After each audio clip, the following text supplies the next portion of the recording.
Hey everyone, welcome to Reverse Homesteading. Today we're going to look at our corn and at shade. They're not really related. Corn loves the sun, but look at these little guys go. I was saying they're getting ready to pollinate, so all those little wiggly waggly bits there are pollen, hopefully dropping down onto something that wasn't there a couple of days ago. We have corn silk happening. So you can grab a paintbrush and pollinate your corn from these ones up the top down to the silks on the bottom. But have a look at this one. The silks are only just starting to emerge out of the sheath, I guess, that the corn comes out of. But you can see the pollen's not there yet. So it's not all dangly and powdery.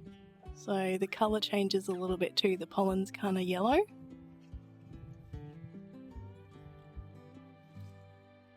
Whoops, just lost my sunglasses.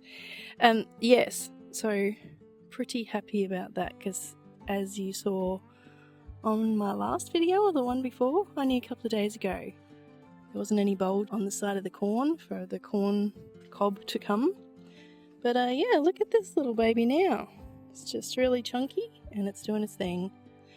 I'm always surprised how things coordinate with nature. It's amazing. But shade. Let's talk about that.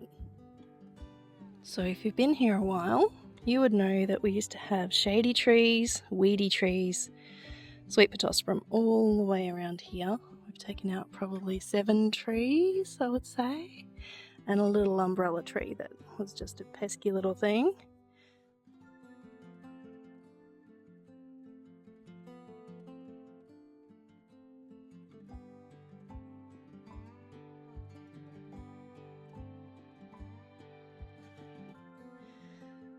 So thankfully they were ones we didn't need permits for, but we used to have a lot of clover and moss through the grass right up until about here, and now we don't. We have, sadly, paspalum, but other grass coming along to fill its spot. So we don't have a lot of grass. That's what grass looks like in summer if you don't water it here in Melbourne, and we haven't cut it back much, mainly because I can't start them all by myself. So waiting to do a bit of a service on that. That's alright. So yes, we used to have shade up to about there for most of the day, there back to the fence, and probably from the corn back to the fence, which is about 3 meters, hard to see from here. But yes, kind of like the shade we have here, which comes quite a ways out into the garden, but it does protect things that need a little bit more dappled shade, like our Dutch cream potatoes and our Gippy Gold potatoes, and our leaf pile, which doesn't want a lot of sunlight, because in the tropics I found out if you have your compost in bright sun, well, other things would want that anyway, full sun, it dries out really quickly. So you want it to be at the temperature where it can break down and do all the things it's supposed to do. These would probably be okay in full sun, as zucchini or squash. That's their usual MO, but they just happen to be here just because they're here. Just the MO for how the garden grew up around it, really. The cherry tree here still produced fruit, even though it's in the shade of the desert ash, and the sunchokes are still doing alright. They're mostly in sun. And yeah, little kitty sandpit and digger. It's good to have that in the shade as well. So yeah, plants that need full sun need 6 to 8 hours of sun per day, so it's not full sun all the time, which is why it works to have nets on when it's super hot. The corn loves the sun, and tomatoes really love the sun as well, so that's why there are black crim tomatoes in there, also due to space. Lack of space at the time. This is my spare soil which I have to distribute when it's not so hot and sunny.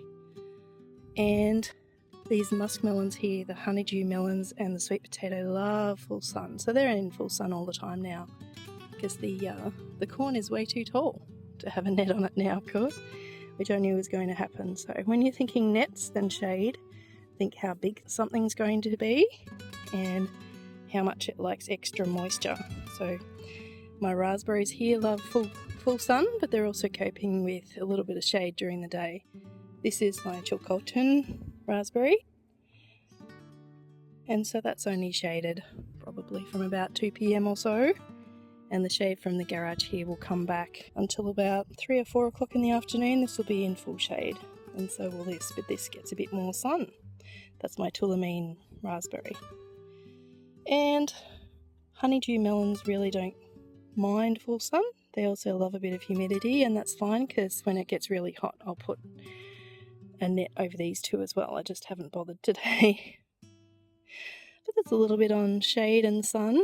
Strawberries love full sun, but they cope with a little bit of shade. Oh, I'll show you the difference between the two actually. I wanted to put both sets of strawberries here because they had full sun, but it would have restricted access to this garden bed here. They used to be near the clothesline, but I also didn't want to restrict my ability to have the clothes spinning around on a windy day. So the other set of strawberries are here, and they are fruiting. They took longer to get going. These ones are older plants, so they might need replacing with the little runners they're putting off now. So these are new little baby plants happening. So I'll plant those in this one down here. But yeah, they're still producing strawberries. They were just later, and perhaps, no, probably similar size. So yeah, you can see it's this end that's producing strawberries, not so much this end so quickly. So, some plants love a lot more sun than others do. But I hope you're having fun in your garden. Thanks for watching. I'll see you next time.